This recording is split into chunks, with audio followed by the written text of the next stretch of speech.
Daredevil episode 4, Penny and Dime. I really enjoyed this episode. I think it was a pretty cool one for Frank's storyline because we actually got a bit of his backstory.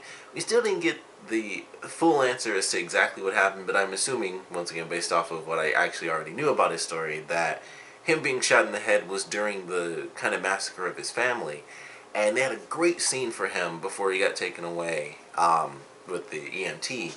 And I love what they did with that scene. They still don't explain what happened during that moment or why it happened or who did it. And of course that question is officially brought up by Frank himself when the Irish leader, the father, comes in. I know his last name is Nesbitt, but you know, it was just interesting. It was really cool that they did that for his character, and they kind of pushed him out a little bit, and they brought in Elektra by the end. But I know this isn't the last that we're going to see of Punisher. I know he's in some other episodes because they kind of, for one, they brought up the question, and we got like a couple answers. We actually saw Frank's house and stuff like that, and it's all kind of left the same and everything. So we saw his house, and we got the backstory, and we got the question as to who did it, and he still doesn't know, and he like just blows away the guy he came in and he was killed all in one episode, but he killed that guy and he still didn't get his answer. So I know they're gonna do that. I'd seen a thumbnail as well that showed that he was somewhere in there. I don't know where or when that's supposed to happen. I just saw another thumbnail because of course he doesn't have his outfit either. So that was another thing. Like, he doesn't have, the skull or anything like that. So he shows up again. I don't know where or how or why he comes back into play, but I'm very excited because now that they've done this where it's like, and it's 13 episodes, so we have 4 for Punisher. They could do 4 for Elektra, and then the last episodes could all be like just a mash together. And I'm wondering if the Hand is somehow going to be responsible for trying to kill Frank, but I don't think they are, because for whatever reason they're like men in black or whatever were coming to his house and stuff when Karen was in there. She's doing like some real PI stuff in this episode. She's basically the non-superpowered Jessica Jones right now, because she finds out where Frank lives at. She breaks into the house and stuff, and it was really awesome. I was like, man, it's really cool that she's able to do all this stuff and figure all these things out. It's very dangerous and kind of stupid when she goes into the house, but I thought that was very cool. I was like, man, she's actually, she's getting stuff done and she's getting some really interesting answers. So certainly love that. Of course, the beginning of this episode starts off with Grotto's, it's not the beginning, but early on in the episode, they do attend Grotto's funeral, and they kind of deal with the aftermath, losing someone else yet again, and Matt has to deal with not having been able to save the guy, but at the same time not being exactly bad for not saving him, and like just having that guilt despite not killing anyone, and just things playing out the way they did. He still feels guilty, but it was interesting to watch everyone kind of deal with things in their own way, and Matt was the one who really had to deal with it, and Karen was like, alright, clearly the Punisher's the one that did this, so I'm going to get more answers and figure out who this guy really is, and that's what she does. Foggy kind of doesn't have much in this episode. I don't think he didn't really have like too many scenes, but it was really well done. I like the way it all kind of came together. We got his house, and I was glad that she was okay, because I'm like, I really feel like something weird's going to happen. I was curious if they change it a little, where someone might actually still be living in the house or something like that, which would have been very different if they did it that way. So I'm actually kind of glad they didn't, because it would have, like, if his wife was still alive, or if anyone was still alive, it would have been drastically different from his story, which is basically he's the last member of his family left alive because his family got killed off. So I was glad to see that it was like that, and his house is kind of just left as it was once his family was murdered. He kind of just left home, and he kind of does whatever he wants. So I kind of like that they did it that way. It was pretty cool. Then the feds show up anyway, and who knows why. I mean, they had the sensor go off, so that's why they showed up. But there's a ton of questions. There's like, you got the Men in Black coming in. It's like, all right, that's a big deal. I don't know if that's somehow going to tie in maybe to like some of the Jessica Jones stuff that they had with kind of the super soldier thing or anything like that. But I just thought that was interesting. I was like, that is really freaking insane. So that was awesome. We did get the explanation, once again thanks to Karen, that Frank was knocked out. Like, he was unconscious when he was shot in the head, and he was meant to die. And the same people that came to his house after Karen set off the sensor, they were the ones that had the do not resuscitate order on him. And once they finally went on with that, that's when Frank woke up. Like, his body kicked in, and that's when that's when he really woke up. So that was kind of a cool story. Very interesting how they did that, and just everything he went through in this episode. Like, we had all the people that he killed from the first episode, all the Irish guys, they're all in their coffins and everything, and the young guy's dad shows up. And I thought this guy, once again, like, they're kind of playing the Irish characters in this, which is really funny. But he shows up, and I was like, okay, this is his dad. I knew who the actor was because he was actually one of the main characters in the show Defiance. He played this character called Datak Tar, who's an alien, which is why his name was weird like that. And I was like, okay, so he's a fairly well-known actor. That show was on for 3 years. Sadly, Sci-Fi canceled it, which just had to put that in there because they made me so mad. But I knew who he was. I recognized him despite the makeup being totally different, because in the show he's an alien, so he's literally like completely white with white hair. So he showed up. I was like, okay, so they got he's a really good actor too, and he was good in this, although it was sadly just the one episode.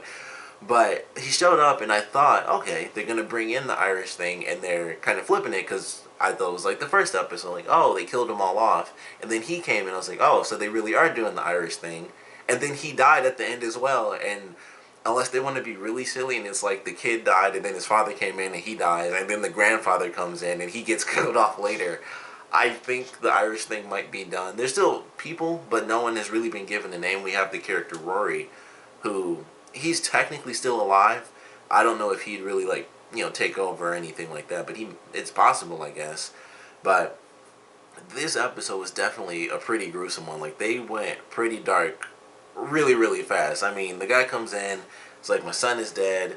The guy was an idiot, like, you've been out of the game, and maybe you forgot death is a part of the deal, and he stabs him in the eye with an ice pick. Slowly, he stabbed him, and then he, like, slowly inched it in as they were on the ground. So that was pretty gruesome.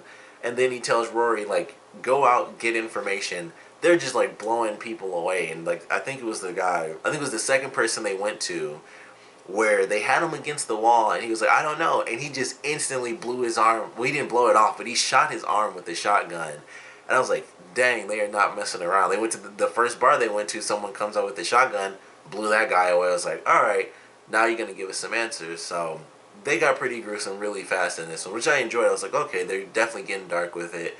At the end of the episode, when they actually had Frank captured, they showed him drill into his foot, which I wasn't expecting. I thought it would be like, oh, he's going to do it, but we'll just hear the sound and he'll scream and stuff.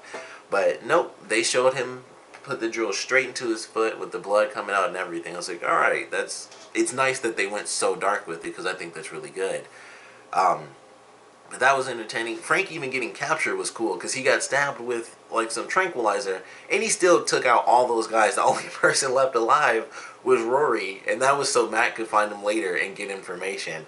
But he still managed to kill all those other guys. And I was like, geez, that's freaking insane. And Rory, like I said, he's technically alive. The last time we saw him, he was alive, and he was crawling away, but I know he got shot, because they were shooting at Frank, but they hit him, I think, once or twice. So I think he got hit in the leg and the stomach, but it could have just been the leg. So he might show up again and, kind of still be an issue, and, keep the sort of Irish mob aspect intact for the season. But we'll have to wait and see how that plays out. I would love it if they did bring in, like, the grandfather, like the old guy who is, like, in charge of everything. That would be really funny, just because it's like, he's gonna die too. But I really like how they did the action in that. The end scene where Matt goes in and saves Frank was really cool. It started off really funny too, because Matt just, like, walks across the screen, it's like thing, and he just hits the wall, and it was just, like, super casual, like he was just walking on the street. So that was really funny, but it was a good action scene. And then they're actually beating people up together, and of course, it's nothing we haven't seen before. If you've seen pretty much anything where it's a hero and a villain, or a hero and an anti-hero kind of working together, and it's one person who doesn't kill and the other person does, so every time they're about to kill someone, the hero stops beating up this person, and then they, knock the gun out of their hand and stuff. It made me think of, I think Dark Knight Rises is probably the most recent thing, but it's happened a ton of different times. So it was kind of funny watching that. And he's like, throwing the sticks at the gun and everything, and he's just beating on this guy. And Frank's about to hit, this other dude with the hammer. He just stops and grabs it and just throws the hammer. Like, that's really cool too, because I knew he could. Of course, we knew that he could sense what he was doing. But I think Frank thought like, oh, he's distracted, so I'm gonna slowly do this wind up and hit him in the head. But he just stopped him and it's like, all right, whatever. So, they get out after all this chaos because Frank was, like, insanely badass during his escape, where he had the blade in his arm, which I figured it had to be a blade because when I saw that scene initially, I was like, all right, it has to be a blade. He put a blade in his arm, which was, once again, another really gross scene. Like, that's fairly dark. I thought that was a fairly, gruesome sort of scene that they did, but I was fine with it. I wasn't too shocked by it. It was like, okay. He's put something in his arm. I'm going to assume it's a blade. Very gross just how they did it. I think it was even worse when he actually pulled it out because you could just, it was so zoomed in on like all the makeup and stuff, and it was like just flesh. So that was well done. But for like a split second when the guys found the briefcase, I was like, did he put a detonator inside of his arm just to kill these last two guys? It's like, I just want to kill two extra dudes, so I'm going to put a detonator in my arm. For a split second, that's what I thought he was about to pull out. But he cuts the duct tape off, he grabs the gun. Of course, the guy shoots like 2 seconds too late. It was like, boom. I was like, alright, that was way too late to start shooting. But took him down. And then that's when I got surprised that he actually shot the guy in the back. Because I was like, oh, he's going to be in the a couple of more episodes. But he shot him twice. And I was like, he could escape. He wasn't instantly like shot in the heart and killed. But then he was crawling and he stopped at the wall when he was trying to call for help. And I was like, okay, he's definitely going to die now. And then that's when Frank asked him. And then he just blows his face off with a gun. And I was like, that's insane. Like, that kind of blew my mind that they showed that one. But it was a really great action scene. Very gruesome. Like, just a very gruesome episode. They've had some dark stuff in the past couple as well. But this was just, like, flat out bloody episode. Like, beginning and end, like, kind of bookends for this episode were very bloody bookends. But I certainly enjoyed them. I thought they were really well done. Ultimately, everything's said and done. Frank does get captured. Matt tells Brett that he is the one who kind of takes the collar on things, so try to get a promotion if he can.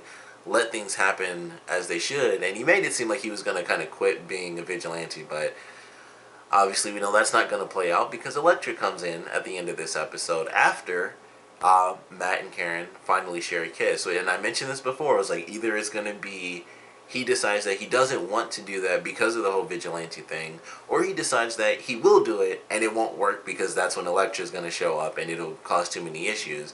And of course that's exactly what happens. They end up kissing and he goes to his house, which is a great scene because that was a scene from the final trailer, but it was even cooler actually watching it because they kind of cut the scene up a little bit.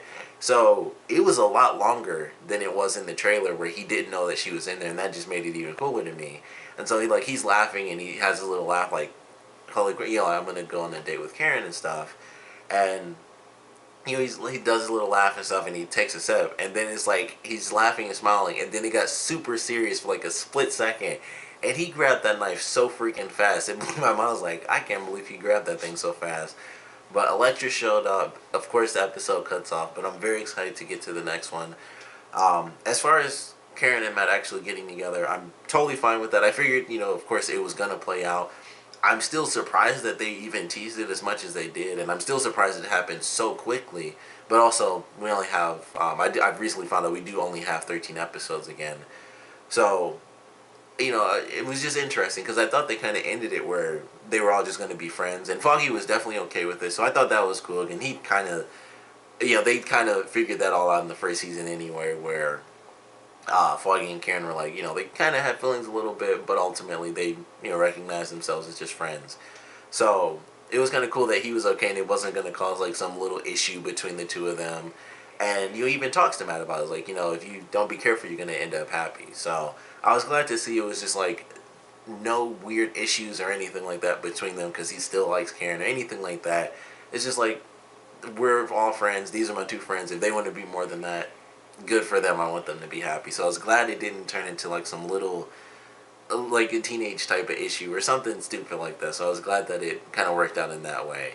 And I am honestly a little curious because with Elektra coming into play, I'm wondering how much she's going to be spying on him as, Matt Murdock, if she's going to show up and, they had a reference in season 1 where Foggy mentions, like, oh, you had a thing for that Greek girl, and that was a reference to Elektra.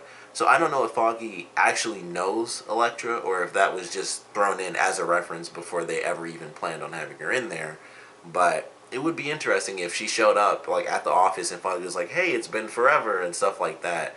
So I'm curious how they're going to play that, if she'll stay on kind of the Daredevil side of the show where it's just Matt as Daredevil, or if she'll be in both halves of it where it's like, nope, she shows up whenever she feels like showing up, because it's like, hey, I got this secret on you, at least. And based on the trailer, um, I'm guessing she knows that he's Daredevil, so we'll see how that plays out. I'm not sure if that's the case automatically or if that happens later or anything like that. I think it's automatic though, especially based on the whole um, sneaking into the apartment sort of deal. I'm assuming she knows quite a bit of info about him as an assassin and all that stuff, but definitely looking forward to it. Of course, definitely want to know what you guys thought about this episode, so please comment below. Let me know your favorite parts, your least favorite parts, and I want to know what you guys thought about them kind of revealing a bit of Frank's past and how, they told us a bit, but they still left it open. It's like the big question. We have no clue who these federal people are,